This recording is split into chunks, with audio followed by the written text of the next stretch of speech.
I love helping people heal themselves. I'm nervous.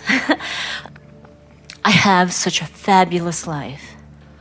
I have had different expressions of helping people heal themselves as a nurse in a private practice recently, and now Source Energy gave me this inspiration and idea that went so fast that all these doors are opening around me, and I'm having so much fun with it. But I have this thing that I do that I don't know that I want to take with me, because I feel like it doesn't vibrate of the same energy. When I'm with people who don't know me, or when I'm doing things that isn't about healing, I get really insecure. Sorry. Well, you are noticing the difference between being in your power and then not being in your power. In other words, insecurity is the opposite of being in full connection with who you are. The problem is I'm such a powerful creator. When I get insecure, everybody in the room knows it. You know, I'm really good at what I do. And when I vibrate in insecurity, I create situations. I mean, you know, I'll think about victimhood, and the next thing I know, this woman comes out of nowhere and she's sitting on my boyfriend's lap, and I'm like, well, how did this happen? And I don't want to do that anymore. When you focused there and it sort of sucked the life out of you for a moment, and you began to cry a little bit, the first thing you said is sorry. And we don't want you to be sorry for a feeling of insecurity. We want you to be happy that you're aware of a feeling of insecurity and that you are in this moment quantifying your journey. And so you want to stop and say, hey, my guidance system is working so well, and this thought, this blasted practiced thought that I've been practicing for so long, it comes over me naturally and it doesn't serve me. Now I can feel that it's not serving me. Is there a thought that I could find that feels better? And as you reach for the thought that feels better, so give us a real life situation, and we're going to walk together up the emotional scale. Okay. I had some face and mouth trauma, so sometimes my mouth doesn't work as well as it used to. And like tonight, I have to go to dinner with a bunch of people who are not really the kind of vibrational people I hang out with, but it's my fiance's friends. And I will... So you're saying to us, and this is what you meant earlier, when I hang around with people who I know are allowers, I don't have to be perfect. Yeah. But when I hang around people who are not allowers, then I need to be perfect, or what? They'll, you know, whisper to each other. They won't like me. Right. And we say, and? Because what you're saying is, for whatever reason, they're disconnected enough, and they're using me as their reason to disconnect themselves further. And as a teacher, I don't want to be that catalyst. That's not what you're saying. You're saying, and I don't like the way that feels. And we say, you don't like the way that it feels to have somebody be disconnected, focus on you, and cause you to be disconnected. That's why you're calling it insecure. You're saying, I need them to like me, and if they like me, then it's easier for me to like me. But if they don't like me, I'm not sure I can like me in the face of them not liking me. And we say, you got to practice that a while. Because most of you have taken on yourself the way others feel about you. And the way others feel about you, that's really sort of a sad state of affairs, because first of all, they're fickle. And next, they're not focusing on you all that much. And next, even those who really mean to focus on you have their own selfish lives to focus on. And so it's your relationship with Source that you're wanting to establish. You don't want to establish a relationship with Source through someone else who's loving you, because that is a tentative connection. You want to establish your relationship with Source through the practice of your own mind, so much so that you are able to feel confident no matter what. Esther was laughing with Jerry this morning because he was talking about he'd come down and visited with someone who was asking him how long it took to set up the sound equipment. And Jerry had commented that sometimes it takes 3 minutes, and sometimes he starts at 7:30, and at 9 o'clock they're still tweaking it because it's a variable in every environment. And Esther is laughing, yeah, sort of like my hair. Sometimes 3 minutes, sometimes 3 hours is not enough. In other words, it's sort of a variable.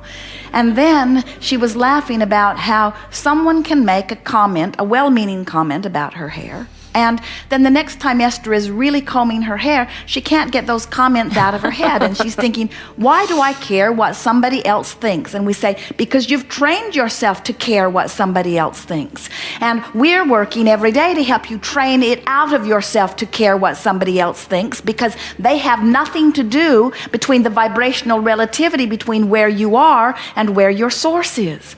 All day today, we've been trying to get you to let go of anything that's apart from that. And so think about it. You've decided that you're going to move forward in your career. And so you've decided that you're going to take some sort of action to go about it. And when you begin to factor in all of the action that you need to do in order to get where you want to be, and all the things that all of the people are going to think about the action, you get so bogged down and lost in the scenario because there are so many different facets, so many different people thinking about so many different things.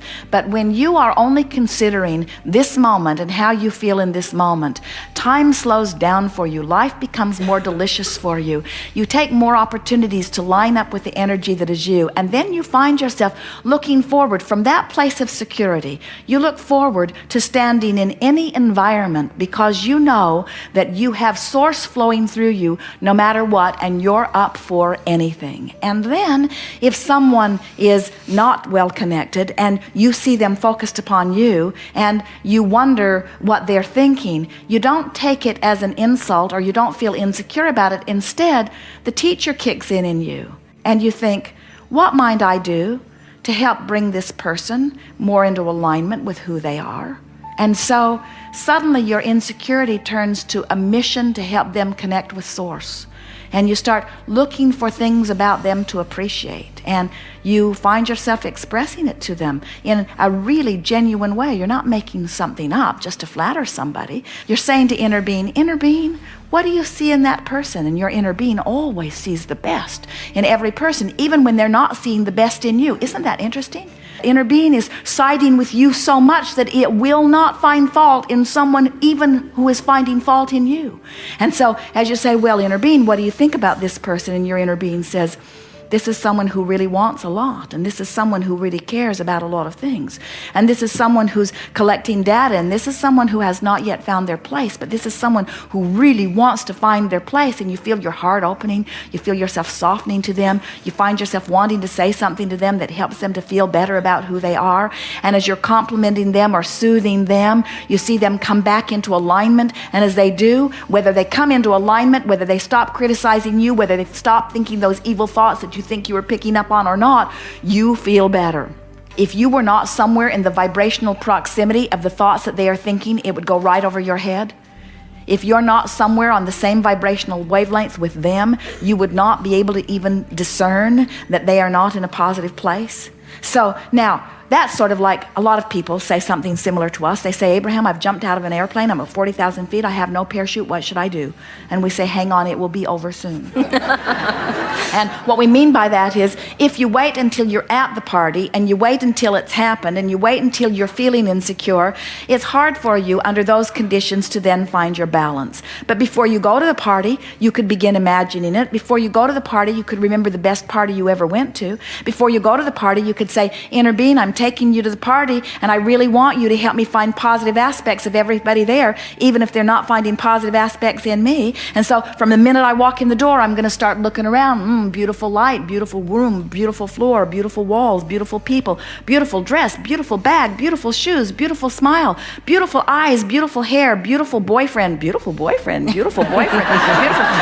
And as you find vibrational alignment with who you are by looking for things that you appreciate, this party will reveal the best of itself to you. And the people there that are up to speed with that will gravitate to you. Those vibrational islands, you'll find yourself surrounded by good-feeling people. And you see what's happening to you. You've tasted this. This is who you really are. You've come back into vibrational alignment with who you are. And you can't bear it when you don't feel good about who you are. And it's always logical that when you go into a crowd of people who are dressed up, who are feeling secure or insecure, but when there are more people around, it's more likely that whatever they're vibrating might cause an activation of something within you if it's sort of active and on the verge. So when you walk in at this point in your life, it's sort of a crapshoot. It could go either way. Somebody really loving could draw that out of you. Somebody really conniving could draw that out of you. Somebody really critical could draw that out of you. And we think what's bothering you is that you want control of you.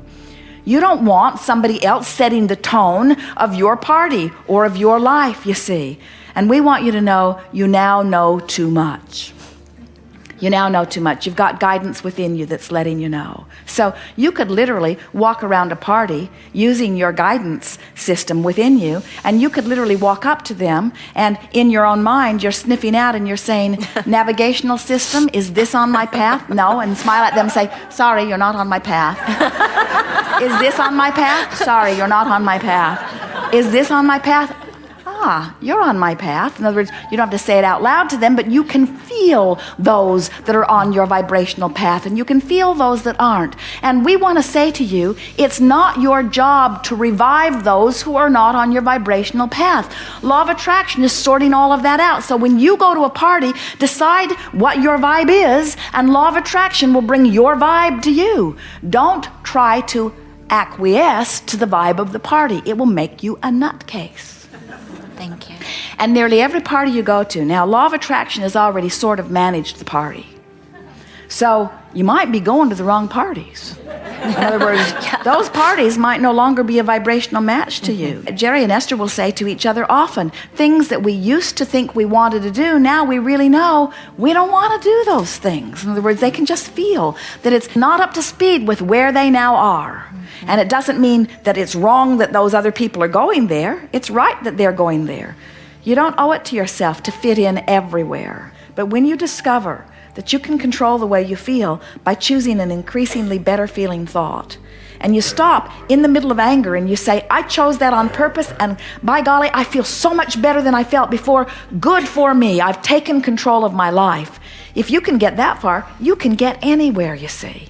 Then there's no place that you feel uncomfortable. There's no place you cannot go, because you're tuned in, tapped in, turned on. You're in vibrational alignment. You're the charismatic one. You're the one with the powerful point of attraction. You're the one that the happy ones are gravitating to. You're the party looking for a place to happen. You're the one that people are always glad is there. You're the one always feeling good. You're the one making everybody else feel good, not because they need to be made feel good or you'll feel bad, but because you feel so good. It's just natural that you're saying things that make them feel better, you see.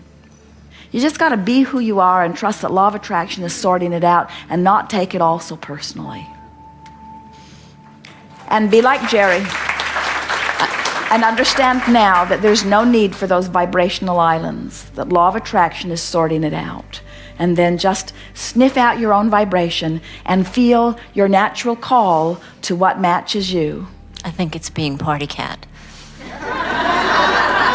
We think so too. Thank you.